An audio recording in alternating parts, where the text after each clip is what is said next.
Hello and welcome to this episode of the Star Wars Universe Podcast. Today, myself and Ashley Coffin are going to be wrapping up our coverage of Season 3 of The Mandalorian. All that and more after a commercial break we have no control over.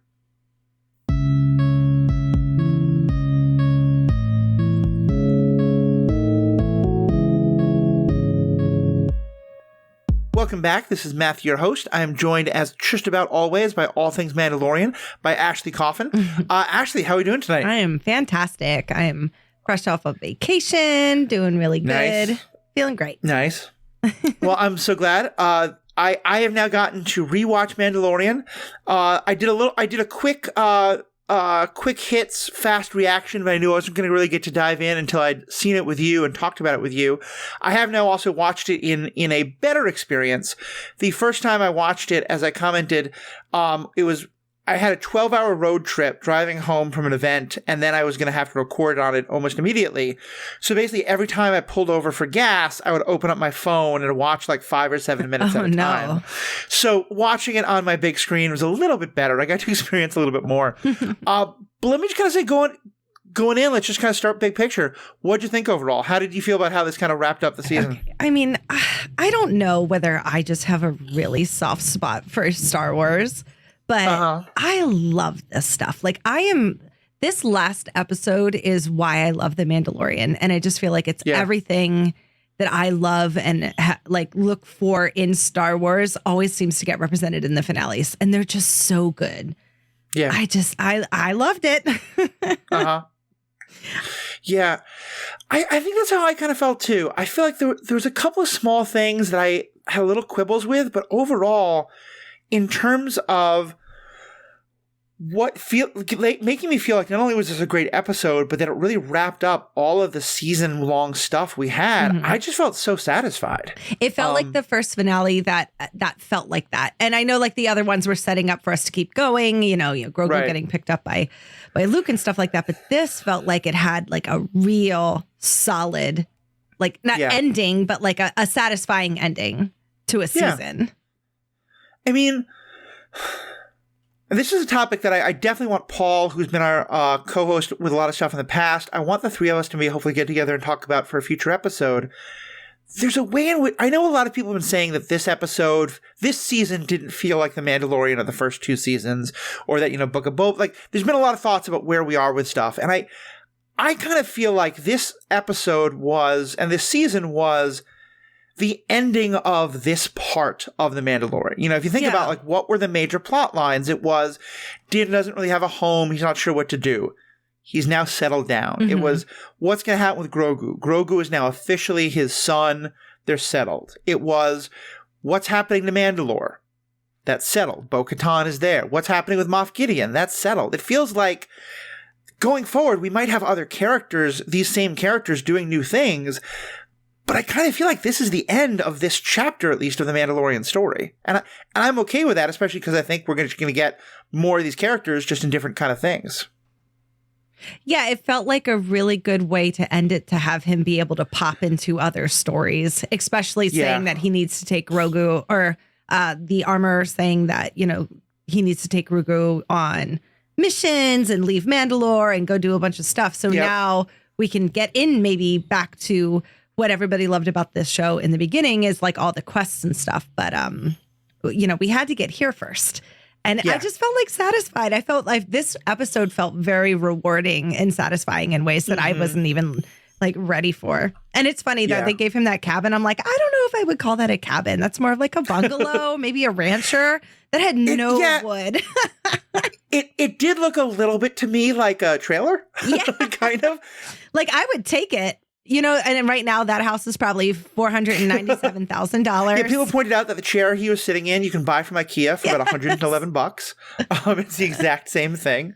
And one thing I note, I didn't notice this connection, but a couple of people pointed out online.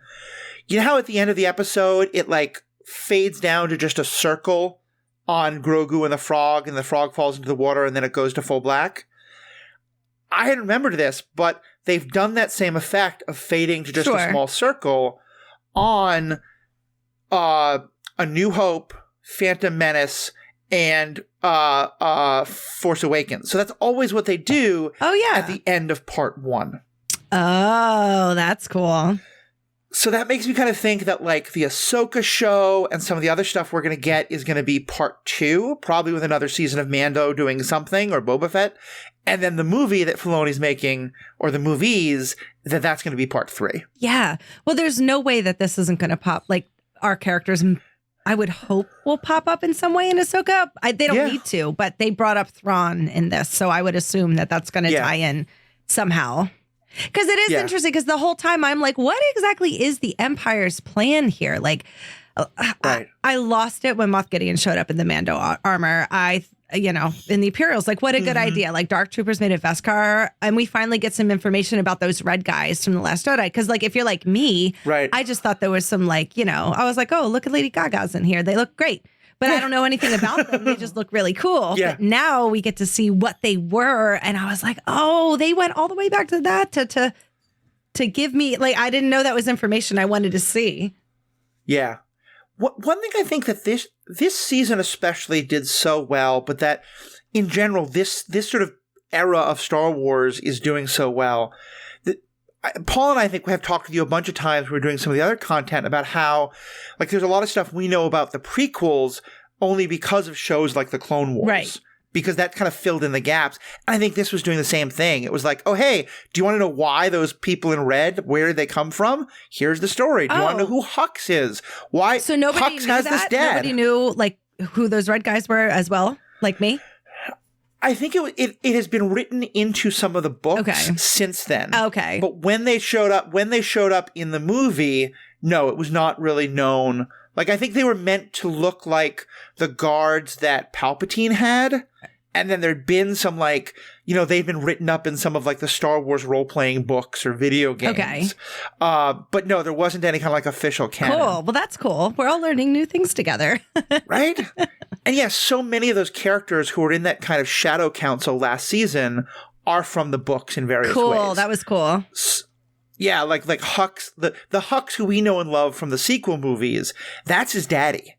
And his dad is like an overbearing jerk who's one of the people running the Empire, which kind of explains why his kid is this, like, spoiled kid who, like, thinks he has all the entitlement and stuff like that. That's so funny. Yeah, that whole room of Heathers. I was like, everybody in this room hates each other. So, oh my God, the tea that was being spilled in that conversation. There are some TikToks I've seen that do great breakdowns of all of it. Oh, cool. It's super fun. Yeah, it was funny. I was just like, every one of you are going to double cross each other at some point. I don't know why you're pretending like you like each other at all. They really are. They really are. With what I meant by being rewarded, I think Grogu finally being able to help with his powers was just everything. Oh, we get rewarded here. We've been waiting so long. So this was part of why especially I wanted you to be on for this, because fight choreography, and I know you really enjoy those kind of things. So what'd you think of some of the fights here? Let's start first with just that scene with Grogu and Din, like, coming together to fight the Praetorian Guards. Okay, so when we knew that these red guys were coming, like, I knew they were coming for Din. And I thought that they would have Grogu deal with them behind closed doors. I thought the doors were going to, like, open when he went to go in and they would all just be on the ground. So I'm so glad that's not what happened. And I love that he was doing just little jumps and pushes. And I was like, push those Lady Gaga lookalikes. Like, he really had the cutest first push ever seen, I think, on film. Yeah, he was so cute. But it was so important that he did it by himself, really. But not completely. It just shows, like Bo-Katan's quote, like, not just Mandalorians, everybody's better when, stronger when they're together. They really are. And, like, in a way, it reminded me a little bit of the second Avengers movie, Age of Ultron, where, one thing that they're sort of working on is, like, these joint force tactics where, like, someone leaps off of the shield with Scarlet Witch's help and all this kind of stuff. And it's all about, like, and so that whole scene of, like, every time someone comes really close to Din, Grogu pushes him away and then Din can shoot him. Like, it was kind of perfect because Grogu was never used lethal force. Like, nothing Grogu did caused the death of anyone. And at first, he didn't even seem to want to fight back. He was just running around. That scene was a little Kermit-like, the way he was bouncing around, but I was fine. No. But yeah, and like you remember season 1 when like he didn't even seem to know how the Force and worked. he would pass out. Or if he'd pass out. And now he's just like, nope. Whoosh. Well, and I love that scene in the episode before when he stopped the 2 Mandalorians from fighting on the boat, with his no. Yeah. And Bo-Katan was like, oh, you taught your apprentice well. And he's like, he didn't learn that from me. I was like, look.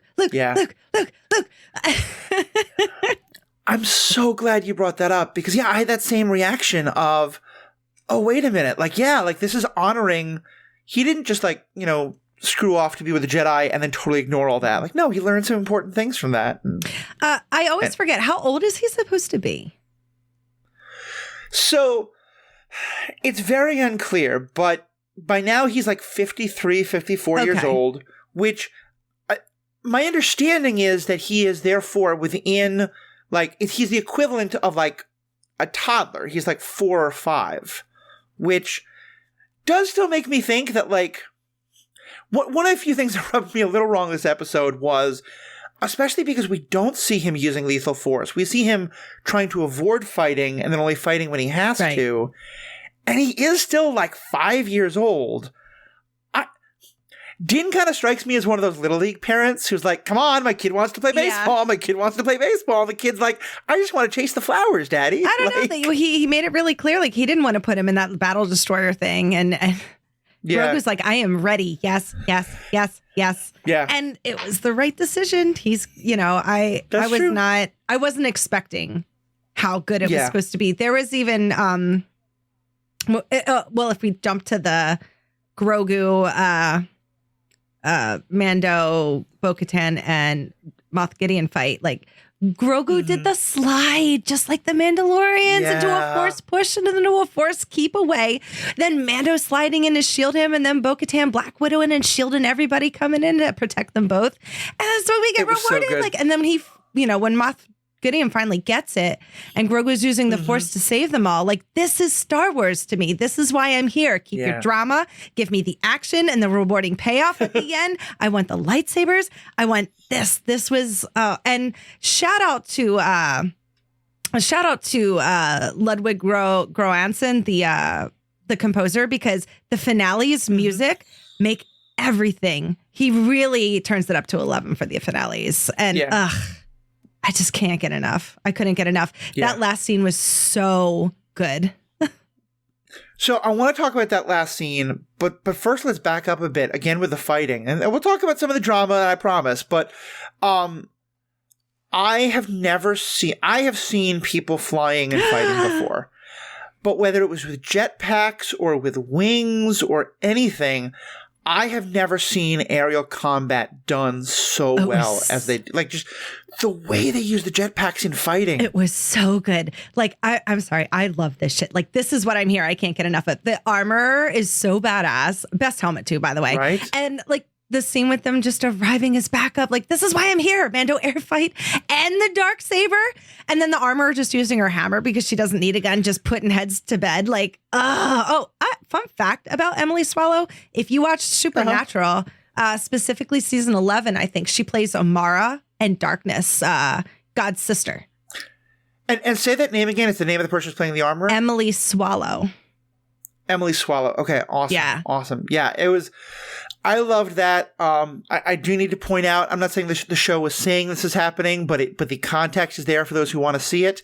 The scenes of Bo and the armorer, weapons out, flying and kind of sharing a look as they go into combat. The amount of fan fiction about the sapphic relationship between those two that was launched by that look. Yay, or whatever. I still, I was like, if Din and Bo-Katan do not go bump helmets after what just happened, after going through that together and protecting each other and their new baby. I'm sorry if people want to, I personally need to see them. What a power couple.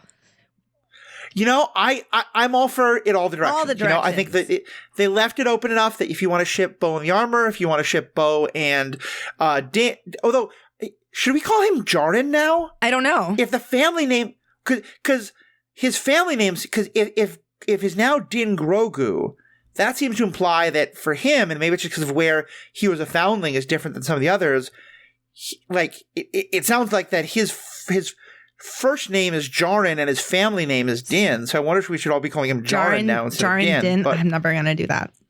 It's too hard. I mean, it's still Din Djarin, but like should his first name be Jaren Din? I don't know. And we'll call him Din still. Also, who's in control of the adoption practices in Star Wars? Because it seems really easy to adopt children. I claim this child as my own. Look, this is the way. If 30 years after people were falling off the sides of those hallways on the Death Star because there are no railings, and now people are falling off the sides of the hallways in this base because there are still no railings, because there's no OSHA, for safety, office safe and health regulations or something like that. Exactly. If there's no regulations of putting safety railings anywhere, then clearly adoption is just wide open. And I love that all the stormtroopers, even in Veskar, still didn't stand a dang chance against anybody. Yeah, it was such a great illustration of you can't give people the weapons and the tools and expect them to be as good as the people who were born into these traditions, who've lived in this all their lives. And yeah, and I just love that. Like, laser fights are great, but when you give everyone bulletproof armor, you have to stop using the guns. And the fact that it became these knife fights and these axe and hammer fights. We didn't get to talk about it, but that scene of Din Djarin going through all the red levels to beat up. Oh, God. I was standing up clapping in my apartment. Like, that is what I live. I was like, beat his ass, Din Djarin. Like, I loved it so much. It felt like such a nice call out to Phantom Menace, because, that same thing happened there. But this time it made sense the way he was doing it. And also just such a great moment for R5. The droid who'd been so scared, not cowardly, but just naturally scared, who Din hadn't given much respect to. Hand up in the back. And now, has R5 been there the entire time? Did he leave him? I guess so. Did they leave him there? I don't know. It didn't make any sense. I was like, wait a minute, did you leave that droid there? I mean, clearly beforehand, he'd been like, I'm not sure if it's poisonous. R5, you go breathe it and see what happens. He didn't take his ship. Yeah. I don't know what happened. So yeah, you might be. But even R5 get to have a moment. The little mouse droid tried to narc on him, but R5 was having none of that, which was, I'd always wondered what in the world those mouse droids were for. Mice droids were for. Yeah, it doesn't seem like it mattered. Yeah. Is it mouse droids or is it mice? You're asking me? Star Wars grammaticians. I didn't even know they were called that until you told me right now. Yeah. What is the plural of mouse droids? Let us know. There you go. I like that one too. No cheeses for the Mises. No cheeses for the Mises. So as the person who I know you are so in for Bo-Katan and her journey, what'd you feel about the ending? So can I say that Bo-Katan is my new favorite Star Wars character? Absolutely. Yeah, Bo-Katan Kryze is now my favorite. Her stand. I don't know why I was worried, because Ken, I was like, do you think he's going to kill? Though I guess I've been reading that Game of Thrones book too much, because I'm just afraid that everybody's going to die. And I was like, no, things are going too well for her. She has everything she needs. They're about to take Mandalore back. Everything went wrong. Like, if they kill her right now, all of these fall back apart and they go back into war. And I'm like, that's exactly what's going to happen. And Ken's like, no, man, Moff Gideon's kind of done. Like, he's had his time. Like, this is it. And I was like, okay. When they destroyed the Darksaber, I lost my mind. Yeah. First of all, why was it so easy? It was really easy you think they'd have a little bit more. But I think that happening was the best thing that happened to Bo-Katan's story, because now that the Darksaber is gone, they realize that they didn't need that to follow Bo-Katan, and she doesn't need it to lead. And it's just a shame that it took him that long to figure it out. I think that's the whole thing. And I think I talked about this some on the coverage for last episode, which I'm so sorry our schedules couldn't line up. Again, my road trip was my fault. I was having margaritas made in my mouth in Arizona. There you go. Oh, yeah, that's right. We were both kind of out of town. But to me, when you remember the end of last season, when Din is like, you're not a real Mandalorian, I don't really care about you, I think this whole thing with the saber is dumb. And then like last episode, he was like, no, you should have the saber because before she thought she needed the saber to be a leader. Mm-hmm. And now it was him saying, you are a leader, therefore you should have the saber. And now it's even without the saber, you're still a leader. Like if you remember early on, she was like, I can't be a leader because I don't have the saber. It was such a perfect arc, I thought, for both of them. Really. I don't think that other faction would have followed her if she didn't win the saber from that guy. And it was funny with Moff Gideon's like, oh, you Mandalorians, you love your little toys or you're nothing without your gadgets. And I'm like, yeah, you guys need to just worry about yourselves. Like you can do it. And he's not wrong.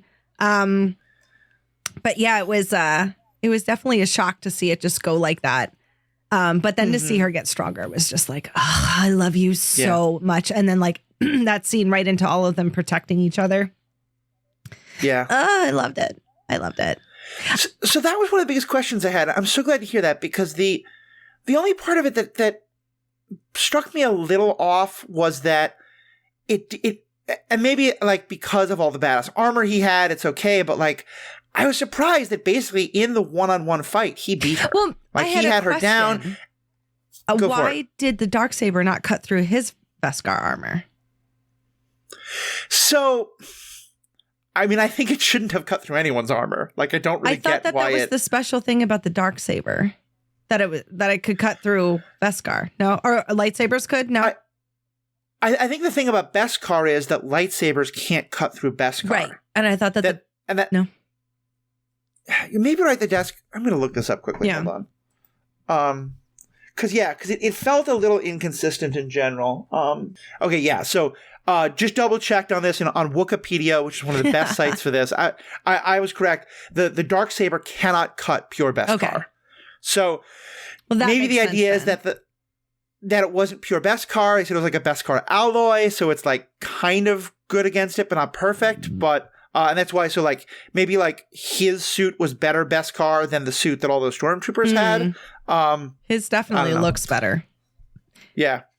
I will say this. Here's my only thought with where the Darksaber is going to go, because part of me wished that she had at least, that they were at least even when they come in, rather than him kind of like having like seem like he's about to kill her when she gets rescued. Yeah. Although "It's all of our friends together" does it was such a great line. But now so the Darksaber's been destroyed, but these things can always be rebuilt. The last time it was built was by the last person who was a Mandalorian who was also a Jedi. Oh.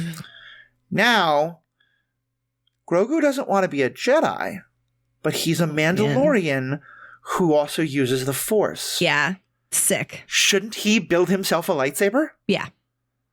Like, I need to see Grogu eventually have a lightsaber. And I think that would be how the Darksaber gets rebuilt, because it would be a Mandalorian who uses the Force. Yeah. Oh, that'd be awesome. And I just cannot wait to see him in his little armor. Yep. With little armor with a little Darksaber. Get out of my face. He's so cute. It makes me want to die. Yeah, it would be really cute. The question that a lot of people have been going back and forth on. Well, here's the thing. I feel like you have to some way break away from the Children of the Watch idea, because as cute as it would be to see Grogu in the helmet, and then like, does the helmet have the ears, or what happens there? Yeah. That's a whole question. Oh, yeah. But how in the world would you ever say we're never going to see Grogu's face again, because he's always going to be in he can be a Bo-Katan one. That's what I'm thinking. Yeah, he's got it. But like, Din has got to be okay with that himself. He's going to let his son make his own choices, just like every parent should. That's a good point that I 100% I think support. He's cool enough with it now that if Grogu wanted to do that, I don't think he would have a problem. Plus, he would want to look at his cutesy wootsy little face too. Right? I did love seeing that in that sort of ceremony when they relit the forge, that you saw some Mandalorians with their helmets on and some with their helmets off. And it was just such a nice, like, people are observing in different ways. And to me, that's pluralism. That's like, we can all have these different beliefs, but still get along. Yeah, I loved that scene too. So Din Grogu, like, he woke up that water woolly mammoth. Is that thing nice? Do we know? Is that going to be cool with them? It's their like... So that is the mythosaur. The mythosaur. That's the thing that remember that Bo saw Right. in like episode 2, and then she told the armor about and all that. So yeah, I think that's supposed to be that with the forge relit, it's now alive, and I'm pretty sure we're going to see Bo riding oh my God, this is so Dune. Get the hell out of my face with this. Oh my God, it's so Dune. I mean, because remember, we already had Boba Fett riding the Rancor. Yes. So we're just going to have like, all kinds of, I love it. I love it. I love it too. And I loved the ending when she got to relight the forge, even though I was pretty sure that giant ship falling in there and blowing everything up was going to do it. And I was like, oh, your forge is relit. That might have helped too. Yeah, certainly burning jet fuel everywhere. But, so what we were supposed to think is that Moff Gideon had been there this entire time, or did they move in there? I think that was unclear, but I think that was certainly supposed to be the implication, yes, is that that base had certainly been there for a while. The clones were growing. So I think the last couple seasons, this was supposed to be his home base. Which is crazy. That they didn't see him the last time that they were on there making all that noise. Right? Or that like those other people, the other Night Owls, Bo-Katan's people who they met up with had just never run across each other. Very strange. But, anyway, plot hole. I'm guessing because you're probably not as deeply into like Star Wars Twitter and all that kind of stuff. You didn't see all the different theories this week about who the other spy was going to be. I right? heard some people say that they thought it was the armorer, and I was so disgusted. Yeah, I'm really glad that they didn't. This is something Paul and I have talked about. I think with all three of us have talked about sometimes that just a lot of shows, they want to make everything cynical and like no one really believes what they say and everyone's got a secret agenda. And there was all this talk of like, oh, because that episode was called The Spies and there must be another spy. And so there's thought that it would be the armorer, which I hate. I hated that the most of anything. Oh, but during the show, Ken convinced me for 15 seconds it was the guy who was riding the plane. He was like, that guy's I was like, no, he isn't. And then he did it, and I was like, look what you made me do. You made me think that guy was a jerk. I 100% believed it when he was like, everyone else get off the ship. I was like, no, come on. I was like, he's giving himself up selflessly. And Ken's like, yeah, right. Watch what happens next. I was like, no. But they didn't do any of that. The Night Owls who met Bo-Katan there, they weren't like, I just loved that. I was like, no, this is just, we're all one big happy team fighting the Empire. That one actor who was one of the Night Owls, he has popped up in everything that I've been seeing lately. He was in Top Gun. He was, God, I don't know. He has like I like looking at his face, if that's a weird thing to say. Yeah. He seems powerful. I don't know. I just love that guy. Like, be in everything. All right, so the actor is Charles Parnell. Yes. And you're right. He was in Top Gun. He's been in a number of things. And he just always looks like he's playing like the gruff second in command who's going to kick your ass, but also have some words of wisdom for you. I would do every push-up that guy told me to do. Right? Push-up. Like, he was one of my favorite part of the Top Gun Maverick movie. He just, and I would have been so, even though I only knew him for half an episode, he had maybe 10 lines, 20 lines. I would have been so mad if he turned out to be a traitor. Because again, it was, and this is one of those things that I love that it hits for everybody. For me, as someone who loved the Clone Wars, he's part of the group that she was ahead of in the Clone Wars. Okay. I don't think that specific character was there, but it was a great throwback to, oh yeah, remember this part of her history? That's coming together. It was all of these parts of Mandalorian culture coming together. That's cool. So, that's cool. Yeah. And I liked how she was honest with them and, no more secrets. I'm going to tell you exactly what happened. And she did the right thing. Right. I mean, it was the wrong outcome, but if you're a leader, you have to try to protect your people. Yeah. It did again, this is my other nitpick, and it's just it just feels weird. Like, let me ask you this. When she mentioned her father and all that a couple episodes ago, that didn't send you like, what the heck is going on here, right? No. Tell me what you mean. Well, so if she had just said, yeah, it feels, the last time I was really here, or, I'm ending all of this that was started with my sister. If she just made like an offhand reference to her sister or something like that, like that's not going to break it for you, right? It would just be like one more part of the story. Her sister was such a fundamental part of the Clone Wars part of the story, Satine, and that's the one who Obi-Wan was in love with, and like there's all this story there. The fact that she still never mentioned it is just, for those of us who are fans of that, we're just like, that she hasn't brought up. Well, I could see that as her how do you say it? Compartmentalizing your feelings. Oh, compartmentalizing, yeah. I would say that would be like I can't even do it. She's like putting her feelings in little boxes. Okay. And dealing with them as they come. And I will say the actress Katie Sackhoff in an interview said, like, yeah, like I was thinking about all the stuff that she's thinking about and how she's thinking about how her sister, and like really mentioned that. I was like, okay, at least Katie is thinking about that. I wish they'd name dropped it during the show, but at least it's not been forgotten entirely. That is weird that they didn't bring it up. Yeah. But for some reason, that Satine and Padme have just not been mentioned in so many situations where you'd think they'd get mentioned. Yeah, they're like, that's some old news. Who are they? Yeah, exactly. So my next question is, if they destroyed, I expected it to be like Snoke's in there for some reason. That might have just been dating it a little too early. But if they destroyed all of the Moff Gideon clones, like I thought this whole thing is kind of a build up. I feel like it's all a build up to Snoke's, right? Like that's where we're going. Tell me. So here's my understanding, and this is based on what I got from the show, what I've read in some of the books, as well as some of the theories that people I follow are. But I think like half of what I'm about to say is canonical, and half of it is conjecture that we're making. But they say during that meeting, and this has been further deep into the book, is that there's this thing called Project Necromancer, which other people are in charge of, and Hux in particular is in charge of that. And that Gideon and his people are not supposed to be doing the cloning. They're supposed to be, keeping the military running. Right. And so this is the part of that tension, was that people were like, are you doing your own cloning project? Mm-hmm.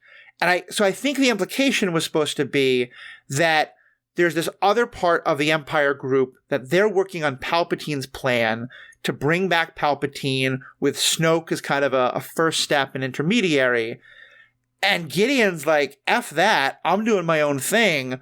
I'm just going to clone myself with some force powers and then knock out all those idiots, and like Palpatine can take a walk and I'll take over. So I think this is kind of like part of the idea here, is that there's these different factions of the Empire, because there isn't just one Empire now. It is these different groups that are, as I said last episode, not as divisive as people think, but there still are like each, and like, Daddy Hux is probably like, if he found out of all this, he'd be like, what the hell are you doing? Moff, like, this is not what you're supposed to be doing. To me, like, if that army of Force Gideons had been created, one of the first things they're doing is going and finding most of the other people on that council and being like, you're done. And so, I mean, Moff Gideon is obviously not a problem anymore, but powerful wise, smartness, whatever comparison, what is he to Thrawn? So I think Thrawn, is going to be, it's very interesting because there's so much we don't know about. There's basically at this point 3 different versions of Thrawn. Okay. There's the first version from the first set of books, who is, I want the Empire back, and I am Imperial, and so I'm willing to kill civilians, I'm willing to kill my own people, but I'm not emotional the way Vader was. I'm much more cold and calculating and thoughtful, and just and then there's a second Thrawn, which is the most recent set of books, who is, I don't like the Empire, I don't like the Emperor, I don't want to kill civilians, but but my own country, my own set of planets is under threat. I need the Empire to be strong so that they can work with me against this other threat. And so therefore I'm willing to work with the Empire. Okay. And so that's much more of a like morally neutral. Some people want to defend him. A lot of people like myself are like, he's more of a tragic figure, but he's willing to work for the Empire, so he's still a fascist. Okay. And then there's the one in Rebels, which is kind of a mix of the two, and is just working for the Empire. And so where Thrawn's going to fit, I don't think we really know yet. It's going to be some amalgam of those. But I think the main parts of his character is that we've seen even in Rebels so far. He's not emotional. He doesn't hate his enemies the way the Empire, and like he often has a lot of respect for them. And he will kill civilians if he has to, but he doesn't want. He's the kind of like, he wants there to be an honor in warfare. And I think he would look at Moff and be like, when Moff Gideon said, I'll go handle this myself, Thrawn's eyes would have rolled so far into the back of his head and been like, that's just dumb strategy. Yeah. That's what Vader would do. Okay. Don't be dumb. Okay. Cool. I get that. Yeah. So that'll be interesting. Yeah, I'm really excited for that. I think that's going to be really interesting to see where that goes with the Ahsoka show. And yeah, there's so many great threads now. And I remember during Book of Boba Fett, we were like, is this Boba's show? Is this Mando's show? I do not care that this was the Bo-Katan show. I do not care. I just kind of wanted to. I've talked about how like there's the Batman show, and then there was the Superman show, and then there was just the Justice League show. I want there to just be like 10 years after Return of the Jedi, the show, you know, and like everybody's popping in, right? Get some Ming-Na. Oh my Ming-Na god, Wang. How much do you? That's not right. What's her? Na-Mei Wang. That's the actress. Oh. No, the actress is Ming-Na Wen, but what's the character's name? Fennec. Boba's Fennec. How much do you want to see Fennec Shan. Shand, the Armorer, and Bo-Katan hang out? So much. Oh my gosh, so Right? much. So much. Like, And Ahsoka. Throw them all in there. yeah, like get them all in And there. so Bo-Katan and Ahsoka, are they buds? Yeah. So, yes. At big spoilers for the last season of Clone Wars. If you haven't seen it yet, Jump I ahead. don't know what you're doing with your life. But big spoilers. The final plot line of that is that Maul has taken over Mandalore. Formerly known as Darth Maul, now just Spider Maul. And right. And Bo-Katan goes to Obi-Wan and Anakin, who she's been very hostile towards, and says, look, I know I've always said the Jedi have no place in Mandalore. I hate doing this, but I need your help. I need you to come help me take back Mandalore. And they're kind of iffy about it, but they say, okay, maybe. And Ahsoka had left the Jedi by then, but they're like, why doesn't she come along with us? We'll see what we can all do. And then, as they're going to Mandalore, Obi-Wan and Anakin get a message that says, Grievous has just kidnapped Palpatine. You've got to come back right now. Out of here. Yeah, and so all of that happens at the same time. Wow, that that's such the good third movie story is writing. happening. Did Dave Filoni do the Rebels and Clone Wars? Yeah. Oh my god. And it's so good, and it's so you see that Ahsoka is off fighting this war against Maul, and Ahsoka and Bo-Katan work together to liberate Mandalore from Maul. But that's where Sabine or Satine gets killed? No, Satine got killed many seasons earlier. Oh, okay. The Maul fighting over Mandalore, mostly as a way of twisting Obi-Wan's tail, is just this long ongoing thing. And but so part of that is that, so Ahsoka and Bo-Katan really bond over that, which is also like when Grogu like rescues them all and prevents all the fire. So cool. It was such beautiful. A great moment. And there was a little bit of me that was like, Bo-Katan's not going to be like, second time a Force user, help me liberate my planet. I think that's what her face said, because she looked around and then she looked at Grogu. She knew. But the point being, so not only does she have that bond with Ahsoka, but that's why Ahsoka wasn't there to help save Anakin falling to the dark side. Yeah. And Ahsoka has always felt this incredible guilt because of it. And I think that's going to be, I have heard rumors that Hayden Christensen is it Christian or Hayden Christensen? Christensen, thank you. That he is going to be a part of the Ahsoka show. And I think it's going to be Force. It might be flashbacks. I think what it'll probably be is Force Ghost Anakin. Oh, because he's dead. That's right. Helping Ahsoka through her guilt. I would love that. Because there's a scene in Rebels that's just amazing of her confronting Vader and having to come to terms with the fact that it's her. I cannot wait to talk to you about Ahsoka, because it's just going to be so good. There's always going to be so much good stuff on that. So I'm excited. Yeah. So any other questions you had, or no, any other points you want to bring up all about my this episode? questions. I'm just, I couldn't have been more happy with the season. You know, haters going to hate, get over yourselves. This was an amazing season. Bo-Katan Kryze is my new favorite Star Wars character. I'm very happy. Very happy. She's amazing. Move over, Obi-Wan. Yeah. You still haven't watched Obi-Wan flirt with Ventress. Okay, there's that's just, the ball. I have to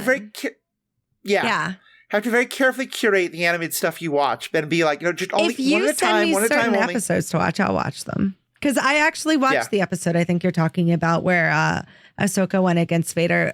Tell me, all I remember from the episode is his mask breaking and him looking at her with the eye, and his skin was like great green.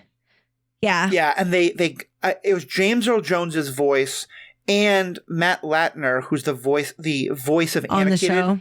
Animated Anakin on the show. Yeah. And so they got the two voices speaking together. That's so cool. Dave Filoni.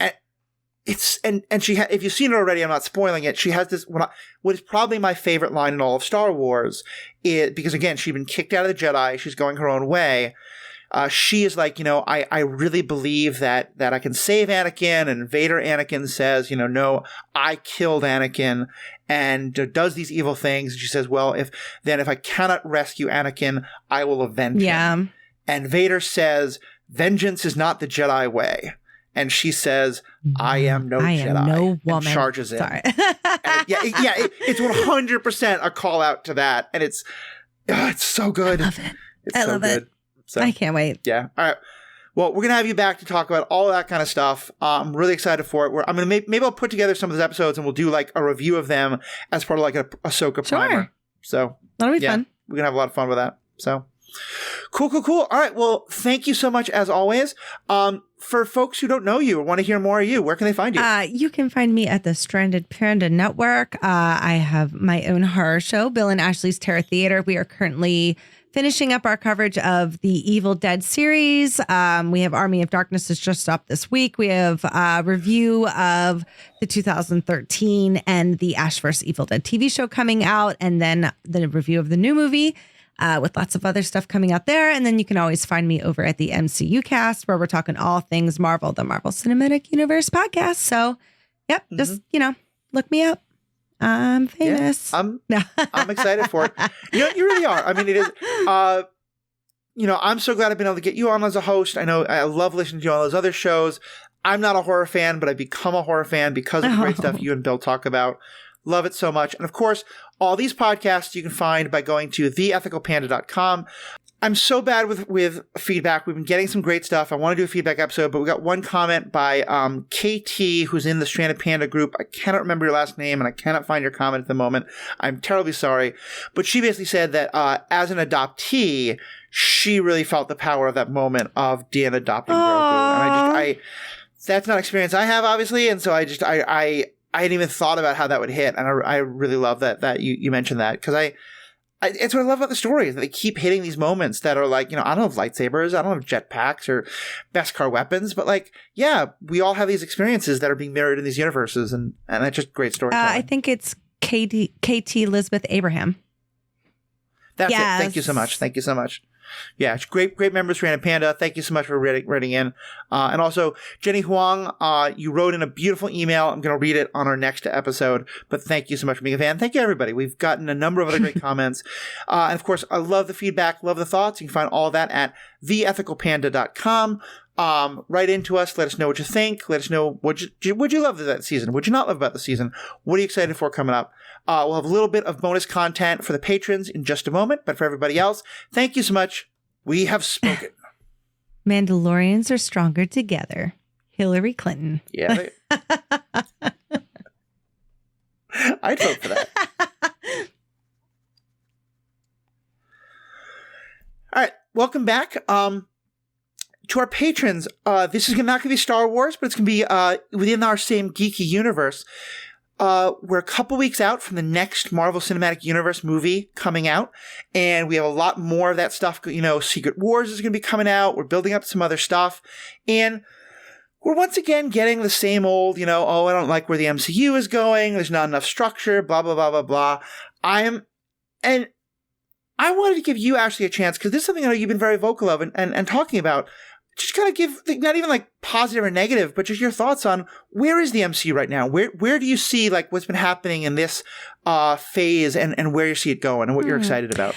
I'm still, drinking the Kool-Aid. I think that everything has a plan, and we have to remember how long the first plan took. Like, it doesn't matter how much content you're putting out at once. Even though back then we were putting out maybe 2 movies a year and it took us 10 years to get to where we needed to be, it's still going to take some time for us to get where we need to be. And they're building a much bigger world, and people are so content hungry that they're not waiting to see where it's going. And, it can go one of two ways. It can go to somewhere that doesn't make any sense and the glory days of Marvel is over, or it's going to go to somewhere that's going to lead us to the X-Men. We could just start over. Yeah. So I don't know. I mean, I'm still pretty confident. I'm in it. I still trust everybody who's in charge. I don't care who they fire. I feel like if they're doing that kind of stuff, it's for the best of the company, because I still believe that Kevin Feige is doing what's best. I hope the studios kind of, stay out of it for as much as they can. But I think that there's so much, it's important for them to have as much content as they do now so that they can bring everybody into the fold, so that when we do have another Avengers movie, you're going to have like people who like Kamala Khan, and you're going to have the Moon Knight people and all these new people that you brought on. With all of these new characters that they see themselves in. And it's very important. Yeah. I think it's a great way of putting it. And, I think there is really something to the idea of us being spoiled with content now. And like the forgetting what it was like as these things were coming out, and I love the MCU. I love the MCU cast and all you guys talk about with it. I've never been as dedicated as some others were. And I'll be the first to admit, there are some of the MCU movies, especially some of them in the early phases, I didn't really like very much. Yeah, we just did our Incredible Hulk review, and people like, wow, you guys were... I'm like, yeah, see, we could do negative reviews. That movie was not good. Like, I know here I'm in disagreement with a lot of people. I don't like Captain America, the First Avenger. Right. And frankly, if it wasn't for... I did a whole 6 months of a podcast doing minute-by-minute analysis of Thor, and I think that helped me enjoy that movie a lot more. But frankly, it's the Avengers that made me, I watched both of those movies after the Avengers movie had come out. I think if I'd seen them beforehand, I probably wouldn't have liked them very much. Oh, that's really interesting. And I think that because I think it's that once I got to see them in that larger structure, I was like, oh, now I want to go back and learn more about this. And I think for some people, they're going to want to keep watching every step of the way. That's awesome. Myself, I'm a little bit off the train. I still haven't seen Quantumania. I don't know when I'm going to see Guardians. I'm just not as hyped for them. But I think the idea that means that the MCU was ruined or bad is just ridiculous. Yeah. Some people are going to love every step. Some people, maybe that the next movie is going to make me be like, oh, that was awesome. I now want to go back and see more Ant-Man stuff. I'll go, what? I don't think anything's going to make me want to see more Peter Quill because I just don't like the character. But yeah, who knows? I found myself caring about Captain America in the first Avenger because of the Avengers movie. And I think that's kind of what you're saying as well about we need to have, it's not even have faith in Marvel can do no wrong, but it's each of these things is part of a larger puzzle. And so you might like the thing on its own or you might not, and that's okay. Yeah. But don't fully judge it until you've seen that full larger puzzle. And even if it's not for you, it doesn't have to be it can be for someone else and the next thing can be for you. And in the end, when those two characters, the one in the show that's for you and the one that's not, come together on the big screen to fight, say it Kang, it's not going to matter because it's all going to be great. Yeah. I mean, I was thinking about this before when you were saying about how much you're like, the drama, whatever. I want all the great choreography. I remember we were talking about Andor. I think a lot of people are like, why isn't season 3 of Andor why isn't season 3 of Mando more like Andor? And I like what you're saying. To me, that's it's like the richest chocolate or spiciest food. I loved it. I can't have that I can't have Andor every day. It gets too taxing. You start to, go into it being like, oh, I know this is going to be so heavy. Right. Sometimes you just want some fun fluff. Pew, pew, pew. And yeah. And I think Mando, when it started, was the heaviest thing we'd ever gotten from Star Wars, except maybe The Last Jedi. And even then, just the darkness, the grittiness of it, but it still was fun. It was heists in a way that gunslingers. I love Mando. I love Andor. Andor was never that, And it wasn't supposed to be. No, it wasn't. And I think the same thing with the MCU. We can have all these different things that are going to happen. I'm not running to go rewatch, What If? It's not all for everybody, but the things that are going to matter are what's going to come to a point at the end. And I still believe in Marvel having a point and going somewhere, no matter the twists and turns. Like they're going to figure it out. If they're not putting things out or they're putting things on hold, you know, instead of creating all these fake fantasy stories about fights on set or this. No, they knew that what they saw wasn't the quality that we should be seeing as consumers. And they're going to keep working on it, and take your time. I don't care. Yeah. Make it work. There's two things I had to say. That one is, I want to stop telling me about projects that are 3 years away, and stop telling me the date. You know, I would much rather surprise don't tell me anything. Yeah, wait till I want to see a trailer and be like, oh, that's the movie you're making. Because I think we did this a little bit with Avengers, but definitely with DC and definitely with Star Wars. There's so many movies and TV shows that have been announced and then canceled. Exactly. Yeah. Before a single frame of film ever being shot. And it's like, I don't need your 3-year timeline. Just be like, we're doing the multiverse saga. You know, and then you get to guess what's happening. And I don't know. And then they change everything around, and we saw the problems that even the beginning of Phase 4 dealt with because of that, because of COVID, and them having to change plots to shows like what Falcon and Winter Soldier. I mean, things, and I think people might forget that whole storyline had to get changed because it was about a disease. And they were like, oh, we can't do it. And they swapped WandaVision and Falcon and Winter Soldier slots and Loki slots. Like everything got changed around. And, you know, Chadwick Boseman passing away. I mean, all these things have happened. And then who knows where we're going Jonathan now Majors, with that. Oh, my God. Yeah, I mean, I think that he's probably going to have to be recast. Like, there's just... And so, yeah, I like long-term planning, but I always think some of the best things... Like, to me, great leadership is when, okay, you make a plan, but is your plan now flexible enough that you can adjust? You know? And that's what we're going to see. The other thing I was going to see is actually, I think... without even realizing it, what I was saying about kind of Captain America and that approach to this, that's exactly what we were just talking about with you and Star Wars. Because I think in the same way that like the Captain America movie is not for me, but I can enjoy it when I know it's for the Avengers, animated shows are not for you.